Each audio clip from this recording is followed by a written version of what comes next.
Today, I want to be talking about 5 reasons why you may have engine seized or why your engine can seize, or another name is engine seizure. 5 reasons that can be a cause for that. Number one is friction. When there is friction between two components, for example, your bearings and your crankshaft, when there is friction between them, the engine can seize, and that usually caused by lack of lubrication. When you have a faulty lubrication system, that can result into what is known as friction. And when you have friction, the engine can fail to rotate either front or back. That is one of the reasons why you may have engine seized. Friction. What is number two? Number two is hydrolock. Hydrolock. Have you heard about that before? Hydrolock usually happen in most engine when there's liquid on your piston head.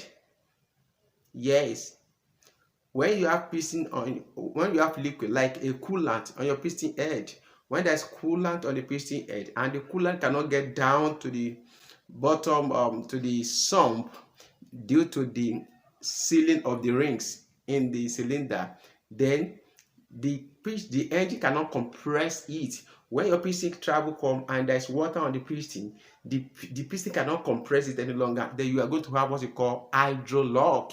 When you have hydrolock, your engine cannot move again.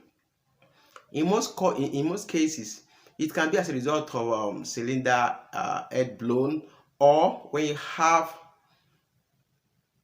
injector sleeve. When you have broken injector sleeves, this injector sleeve can allow coolant to go down to your cylinder, which is your piston. It is very common in a Caterpillar engine with Caterpillar that use piston sleeve. That use what we call injector sleeve. You can see it on the screen. This is injector sleeve. When it's leaking or when it's damaged, it will allow coolant to go down to your piston. And when coolant go down to your piston, coolant cannot be compressed. So you have what they call hydrolock. That is hydrolock. So it's another reason why your engine may seize or may fail to seize. What is the solution? It is very simple. You change whatever that be the cause. It is very simple to solve. Then another thing is incorrect engine timing. When the engine timing is not correct, maybe as you assemble the engine and the timing is not correct, you may have engine seized.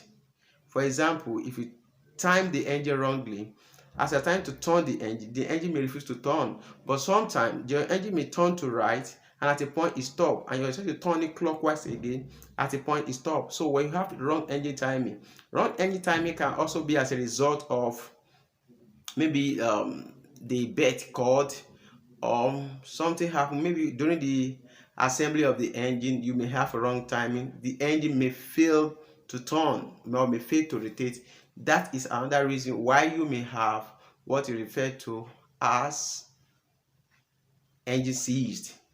What is number four? Number four is when you have broken component. If any of the rotating part or any component in the engine is broken, you may have engine seized. For example, what if you have a broken crankshaft? The engine will not rotate any longer. Or when you have a broken con rod, then your engine may not rotate any longer. Or sometimes if you have valve drop, maybe your valve hit your piston, the engine may fail to rotate. On these occasions, then you may have what is referred to as engine seize. The engine may fail to seize. So I've mentioned 3 now: friction, hydrolock, and incorrect engine timing. Then broken engine component. The last one I'm going to mention is if the engine has slept for so many years, or the engine has been parked for so many years.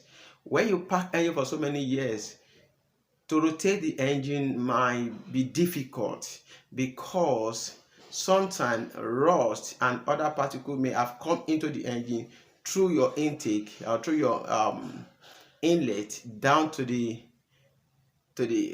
cylinder, and that may make the engine difficult to rotate. At the space, if the piston is not at TDC, maybe the piston is a bit fatter than the TDC, and around the wall of your cylinder there are rust, the piston may not be able to travel again. So as a result of that, you may need to put something like anti-rust in that engine through the plug hole, that is spark plug hole, or through the injector's hole. If you use this means the engine can rotate. So I've just mentioned 5 reasons why you may have engine seized. For any of them, there is solution to any of them. What that is difficult is when you have a broken component that causes the seize, except that you can easily fix any problem that comes to your engine. Hope you enjoyed the video. See you in my next video. Thanks for watching me. Don't forget to like, subscribe to the video, to the channel, please. Thank you.